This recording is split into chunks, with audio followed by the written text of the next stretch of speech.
Hey, hey! Good morning!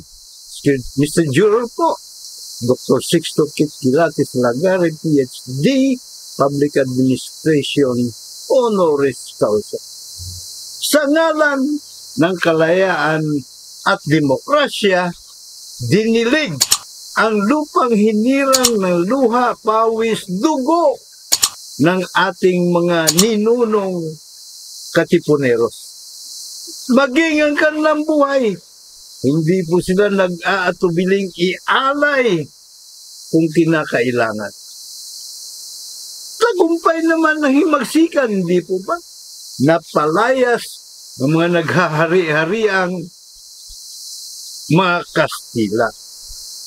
Tagumpay din ng hukbalahap, another pakikibaka, another himagsikan ng ating dakilang lahing kayumanggi laban sa mga Hapon.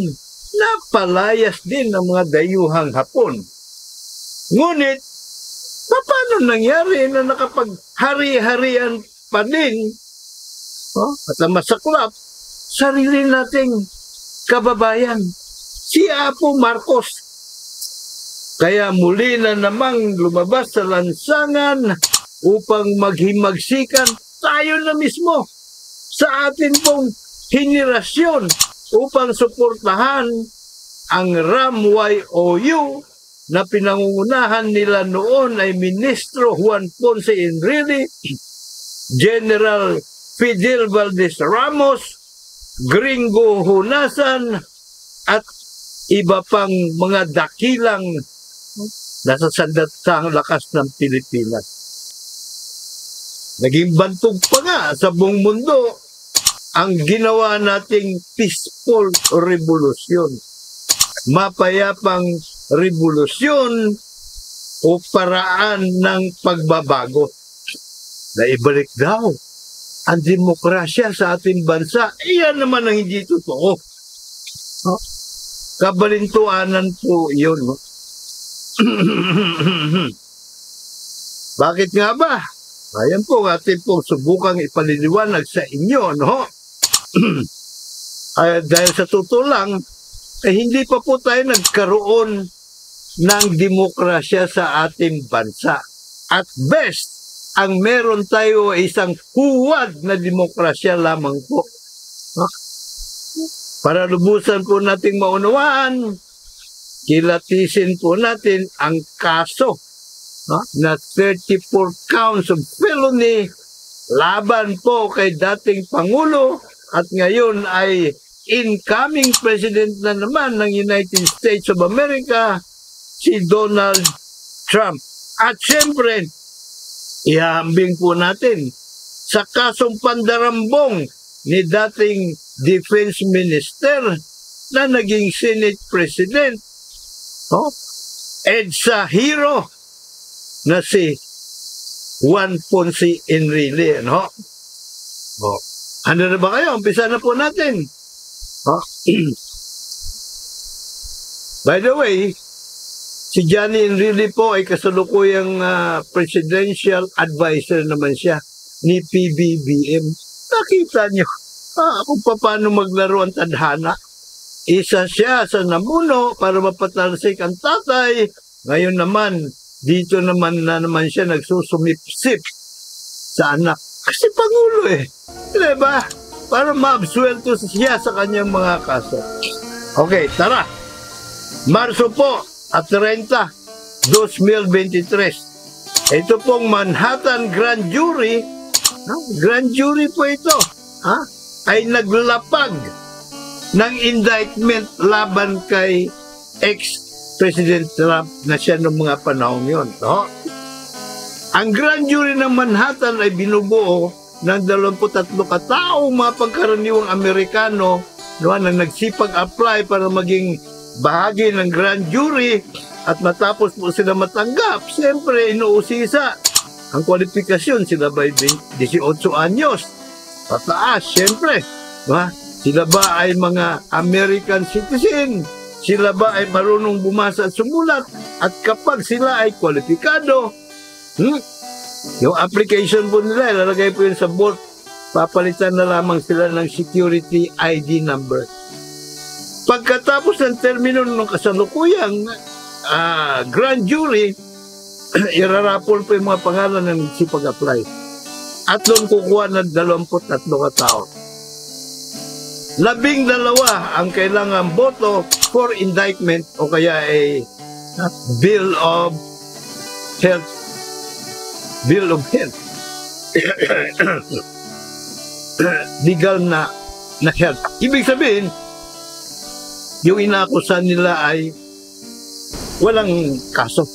No? Sekreto po ang kanilang ginagawang investigasyon para siyempre kapag naging negatibo ang resulta, hindi masisira pagkatao ng kanilang iniimbestigahan. Pero napaka-powerful po kasi mamamayan po ito eh. We the people. Kumbaga sa atin sa Pilipinas, we the sovereign Filipino people. No, ha? Kung saan naroon ang kataas-taasang kapangyarihan. No? So kahit presidente, ay po pwede nilang isumon. Lahat ng mga dokumento, po pwede nilang isupwena. Ganon makapangyarihan po ito. At hindi para tugisin ang simbang, kundi para panagutin ang may kasalanan at protektahan ang mga inosente. Yan po ang trabaho ng grand jury. Pagpanday sa lipunan para ang lipunan ay makatarungan at makatao. So, tandaan po natin, April 30 po, grand jury. Pagdating na April 4, 2023, Trump travels to the courthouse. Sino na si Trump para mag-plead guilty o not guilty. At ang kanyang pleading po, ito po ikaugnayan doon sa hush money payment kay Stormy Daniels. Isa pong pornographic actress. Sikat po ito si Stormy Daniels. Pero hindi talaga yun ang kaso niya kasi alam naman ng mga Amerikano kung binayaran niya. Ang problema rito, nilabag yung mga election laws. Yung pambayad, unang-una, mali yung gagawin niya, patahimikan niya yung may gustong sabihin laban sa kanyang kandidatura. Pangalawa, ginamit niya yung mga contribution para panggastos niya sa halalan, para ipambayad sa pananahimik ng kanyang kanyang naging kalaguyo.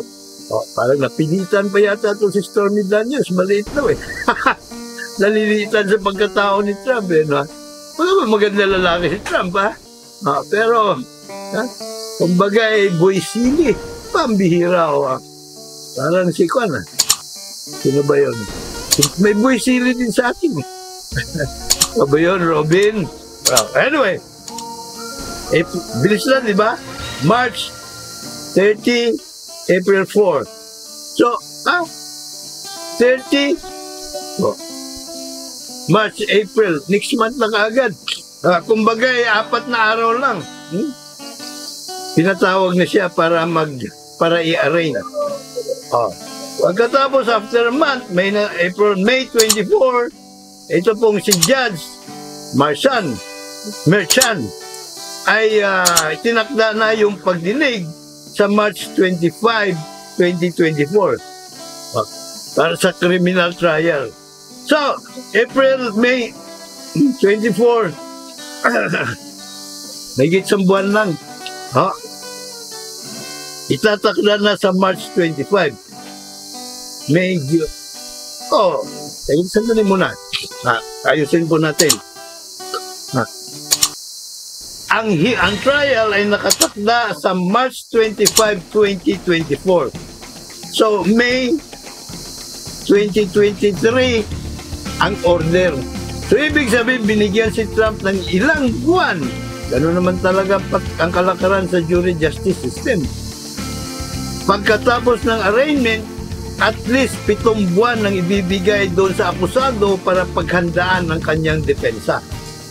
So, pagdating ng March 14, 2024, ito po ba nga, Manhattan District Attorney's Office ay sinabi sa judge na okay lang sa kanya kung humingi pa ng extension at least 30 days itong si Trump.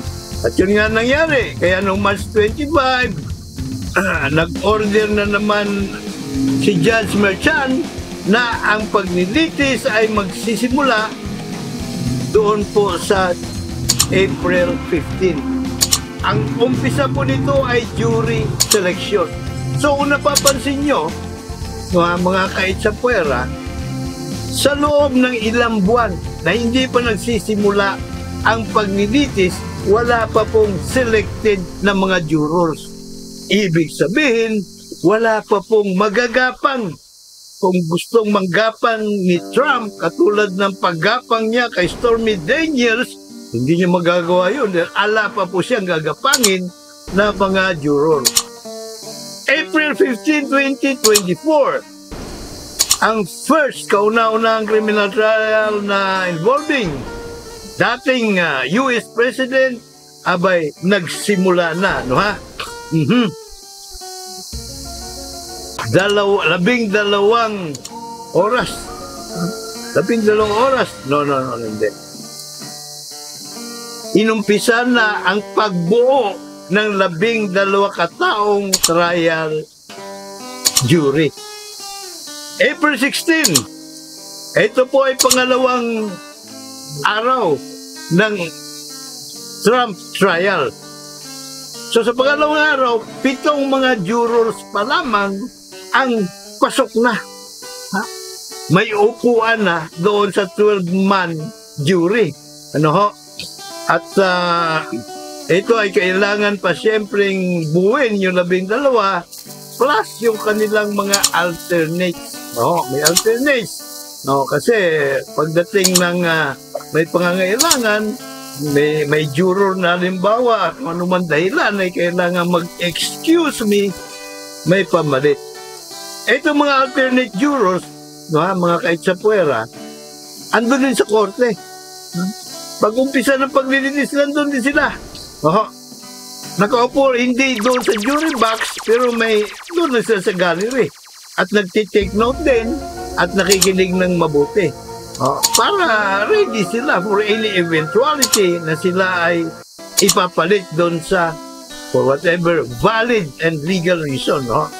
Pagdating na April 17, 2024, yung pong remaining 5 jurors, 7 women, 7 out of 12. So, 5 lang po yung lalaki. Ano po? Okay, so, April 19, 2024, yung pong buong 12-man jurors and 6 alternates is seated in day 4 of the trial. So, meron na pong pati alternates, kompletos recados na. 5 women and 1 man. 5 women and 1 man. Yun pong mga alternate na yung 6 alternate, ano? Pagdating ng April 22, 2024, attorneys, yung mga abogado, magkabilang po, ay nag-deliver na po sila ng kanilang opening statement. Pang-5 araw pa lamang po ng paglilitis ito. So, ganun talaga, may mga opening statement yung abogado at doon nila inilalatag kung ano po yung kanilang nais iparating sa mga jurors. Mensahe. Kumbaga, bakit kailangan yung i-convict ang taong ito? O kumbaga, ito yung ginawa ng taong ito. Siyempre, yung depensa naman, kabaliktaran. May 20. Bakit pa atras? 22? Hindi pala. April 22 pala ito. So, May 20, siyempre, i-skip na po natin yung ibang mga ganap, laktawan na natin yon kasi kung bagay, batuhan na lang yun mga argumento at kontra-argumento. So, May 20, after the defense concludes its cross-examination of former attorney Michael Cohen, Trump's attorney po ito, the prosecution rests its case on day 19 of the trial. Pang-19 na araw, umpisa ng pagbuo ng trial jury. So, nung May 21, pagkatapos na itong si Michael Cohen, ay nakumpleto na ang kanyang testimonya, Ang depensa man, arrest on the day 20 of the trial without Trump taking the stand in his own defense. Ito na pabalita pa ito noon na magsasalita siya pagtatanggol niya, depensa niya ang kanyang sarili. Pero hindi nangyari po yun. Takot siguro siya. Kasi pagka nandun ka, magsasalita ka, pagsasalitain ka ng abogado mo, may cross-examination. Doon siya natatakot malampaso. So, ito ngayon, ang ginawa na siyempre ng judge, binigyan na ng instruction yung mga jurors kasi wala namang ayaw. Ayaw na nila maglapag ng kanilang ebidensya yung kampo ni Trump. Diba? So May 21 yon. Pagdating ng May 28, 2024, calling former attorney Trump's attorney Michael Cohen an MVP of liars. Si Trump, ito yung mga kumbaga banat niya. MVP daw of liars, itong numero 1 na testigo laban sa kanya. Kasi ito si Michael Cohen, ito yung ginamit ni Trump. At siyempre napaggamit din naman dahil siya po ay abogado ni Trump. So siya po ang nag-abono ng pambayad. Pero chinyarge niya kay Trump. At may mga dokumento. Doon nadali si Trump. Ano po? Sandali muna, tingnan natin ito. The first day of deliberation. Okay. May 29, 2024. Ito na po yung first day of deliberation by jury. Ano? Itong trial jury, nag-request pa. Nag-read back ng 4 na bahagi ng testimonya mula doon sa trial. Pagpasok kasi ng mga jurors doon sa kanilang jury room, silang 12 na lang ang naroon para magbalik-taktakan. So, ang una po lang hiningi ay yung pong transcript of records. No?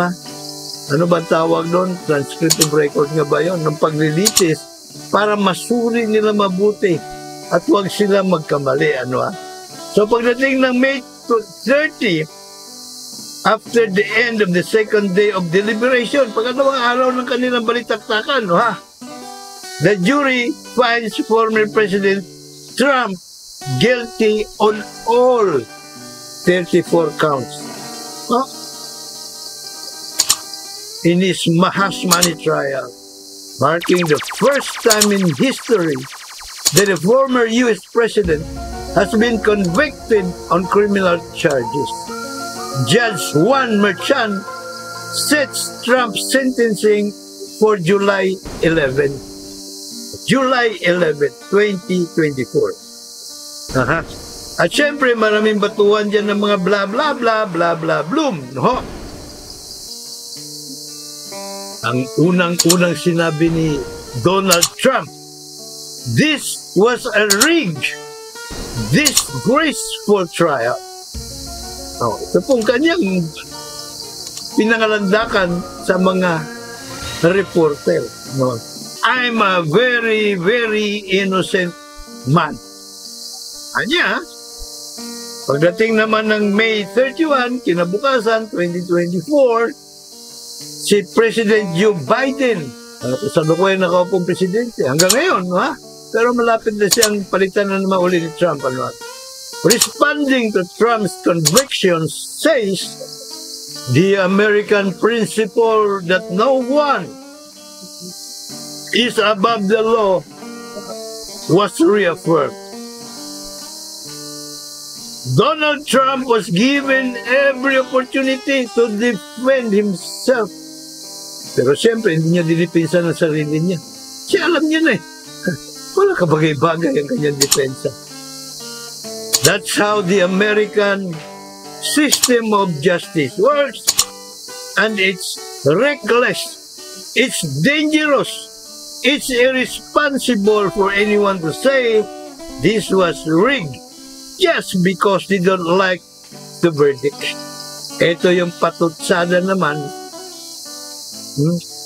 ni President Biden kay Donald Trump. Pagdating naman po ng June 4, 2024, ito nakalipas na taon lang ito si former President Trump is interviewed by New York probation officials as part of the routine pre-sentencing investigation, according to sources. Sabi ko kasi, ang judge kasi may leeway. Di ba? Mayroong minimum, mayroong maximum period of imprisonment. So, magdidepende yan sa mga, kung ano, mga mitigating circumstances. Ano po? Kaya yung hindi lang sa panig ni Trump, kundi lahat na convicted, talagang dumadaan na ganitong proseso. Sa demokrasya. July 2, 2024, abay pinuspon nitong si judge ang July 11 sentencing. Nilipat sa September 18. Kasi marami siyang mga bagay-bagay na i-considera, lalo na yung immunity ruling ng Supreme Court. Yung ang daming bumatikos sa ruling ng Supreme Court. Parang ginawa niya ang presidente na above the law. Hindi magnakaw, hindi nga pumatay, ang bira. So ito po ay kabaliktaran ng justice system ng Amerika na nakalakhanan nila. Hindi lang ng ilang dekada, kundi siglo na. More than 200 years old na po yung kanilang trial by jury, yung jury justice system nila. Anyway, pagdating po ng September 6, 2024, po si Judge Merchan delays Trump sentencing from September 18 until November 26. Matapos na ang presidential election. Pabira talaga. So, siyempre, mahirit kasi sila President Trump. Maghahalalan na . Pwede ba? Medyo, excuse me po muna. November 6, Donald Trump is re-elected President of the United States over Kamala Harris, raising questions about how and whether Judge Merchan will proceed with Trump's scheduled sentencing later in the month. So marami ng mga agam-agam up in the air. Pagdating ng November 19, 2024, matapos na nakipag-argumento itong mga abogado ni Trump, ito pong pag-file ng kaso, should be dismissed because as sitting president, hindi po, nag-file po sila ng petisyon na hindi mo po pwedeng gawin ito sa sitting presidente, di ba? Meron silang, kasi nanalo na si Donald Trump mayroong mga presidential immunity, yung mga argumento nila,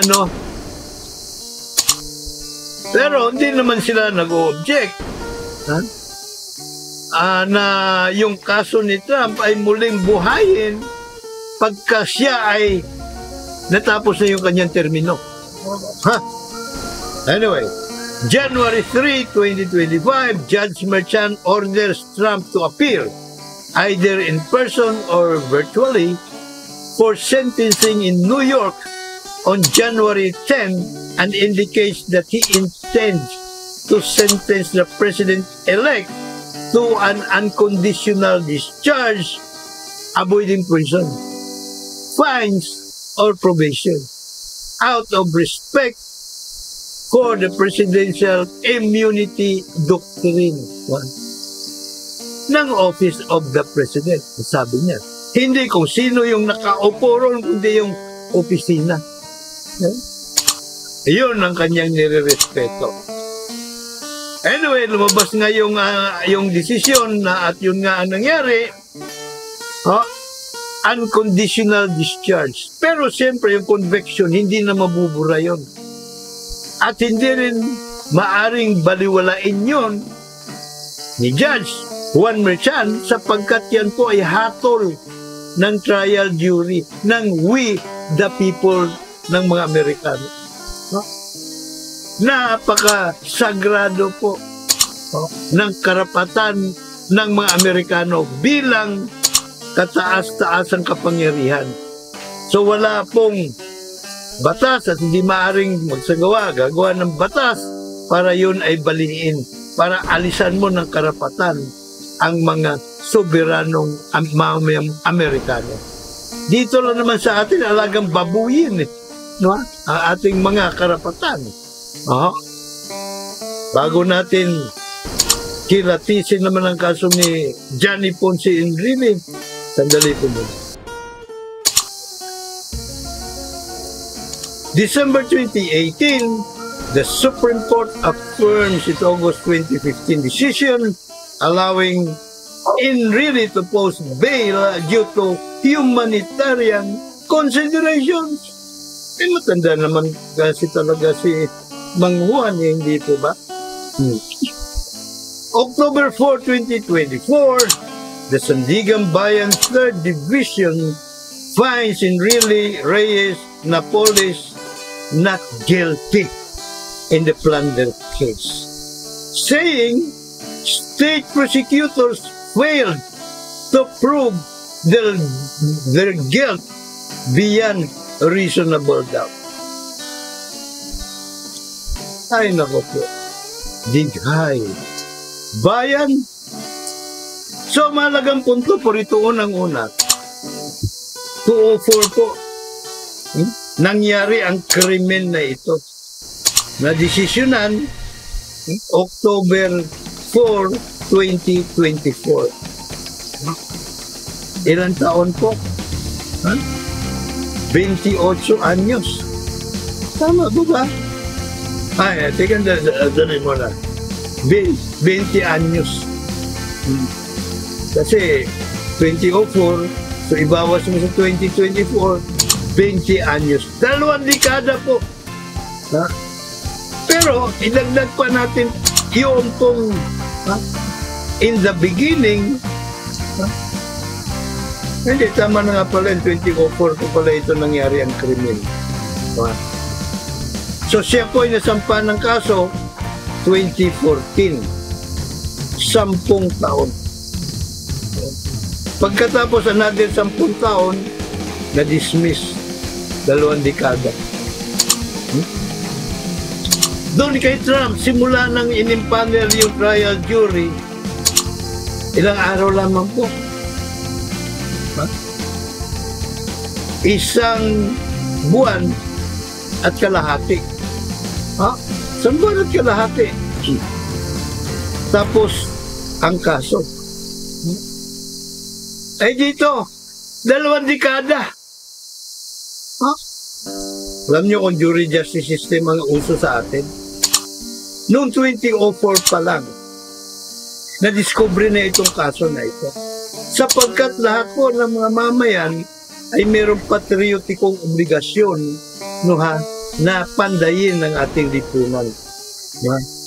Para makamtan ng makatarungan at makataong lipunan. So ang dami pong mga witnesses po rito. Unang-una, doon po mismo sa opisina ni Janet Lim Napoles, hindi naman lahat sila ay nagkakamal na kwarta. Hindi lahat sila ay sinusuhulan ng limpak-limpak ni Janet Lim Napoles. No? At syempre marami po, malamang, ang magsusumbong sa grand jury. Hindi sila magsusumbong sa police, hindi. Sa grand jury. Lahat po ng mga halls of justice may grand jury. Sa munisipalidad, sa syudad, at mayroon pang national. So doon po sa opisina na sa mga halls of justice, mayroong jury box, grand jury box. Lahat po ng suwestyon, lahat po ng mga sumbong, doon mo ipaparating. Ikwento mo lang, isulat mo lang. Lagyan mo ng code name para kung merong reward money, madali mo makuha later on. No? Lagay mo doon. Sila na po bahalang mag-determina kung meron bang kapararakan ng pag-imbestiga rito. Wala. Yung mga grand jurors na po, no? Sa pangungunan ng kanilang format. No? So madali magsumbong, hindi maririsbakan yung nagsusumbong. Hindi na malalaman kung saan nanggaling yung sumbong. Pwede din sa mga opisina ng mga senador at kongresista. No? Pwede din doon manggagaling yung whistleblower. No? Pwede din ang whistleblower na manggaling doon po sa Department of Agriculture.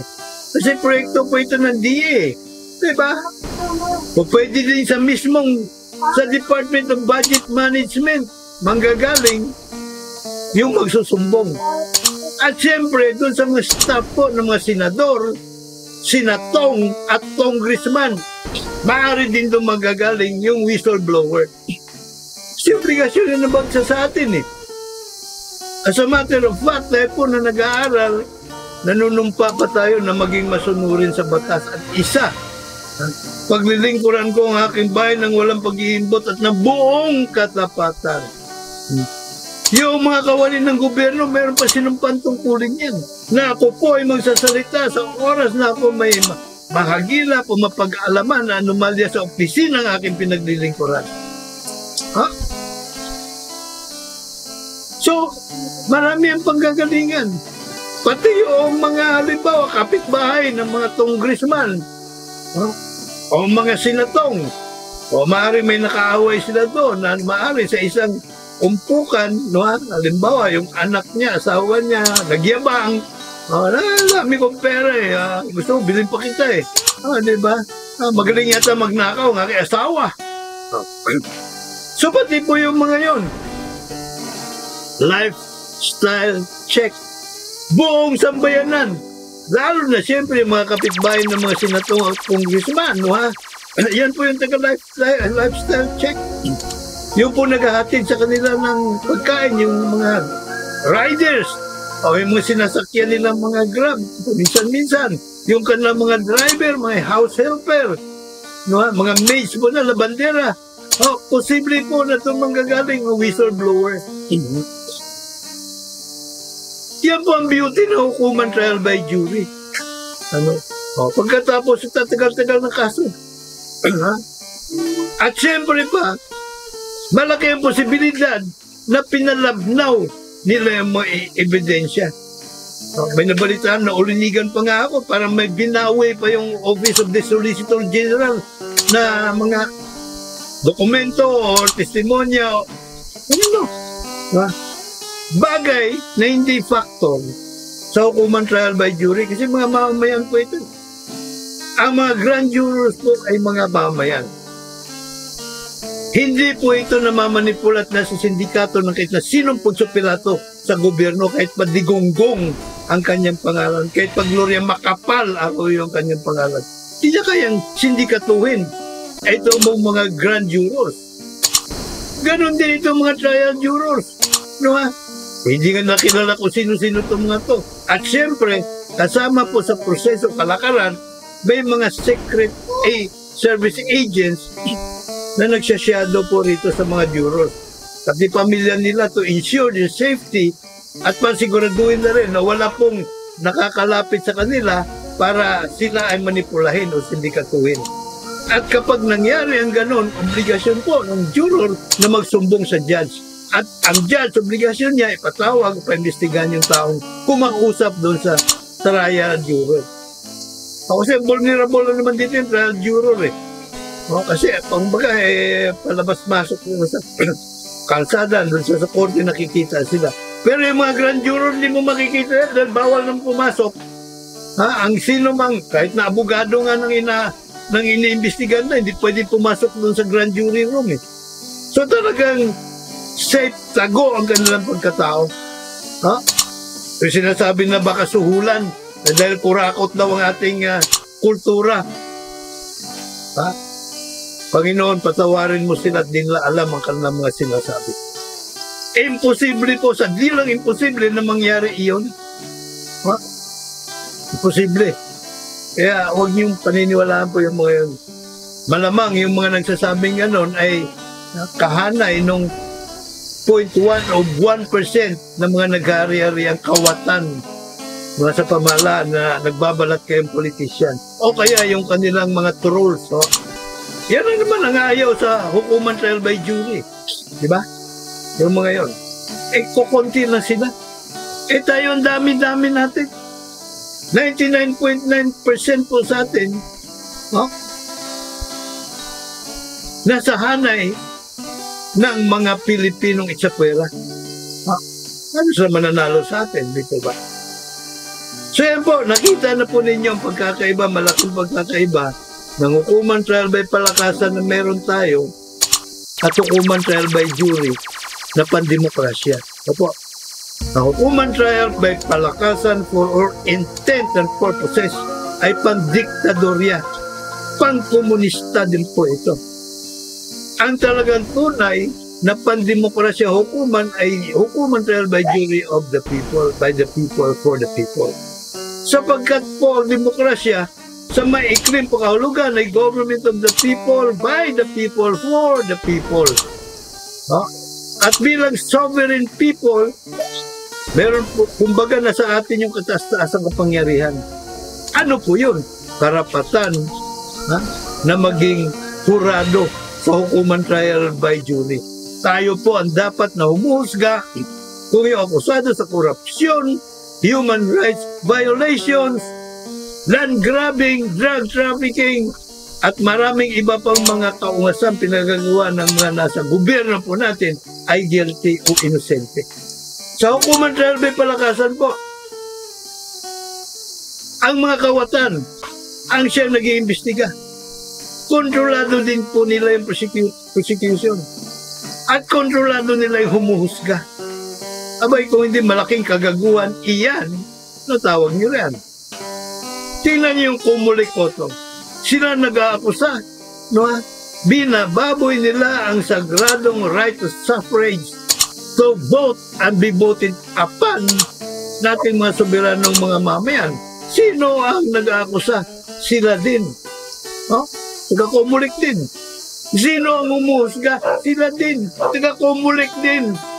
O sandadamputin, yung pong mga sovereign pamandin. So pag hukuman trial by palakasan magpapatuloy sa bayan, abay patuloy din tayo na imbis sovereign, tayo ay mga alitin. Kaya, dapat lang, juror ka. Kukunin po inyo lagi nakahandang maglingkod, Mr. Juror, Dr. Sixto Kit Kilatis Lagare, PhD, Public Administration, Honoris Causa. May God bless us all. May God bless Philippines.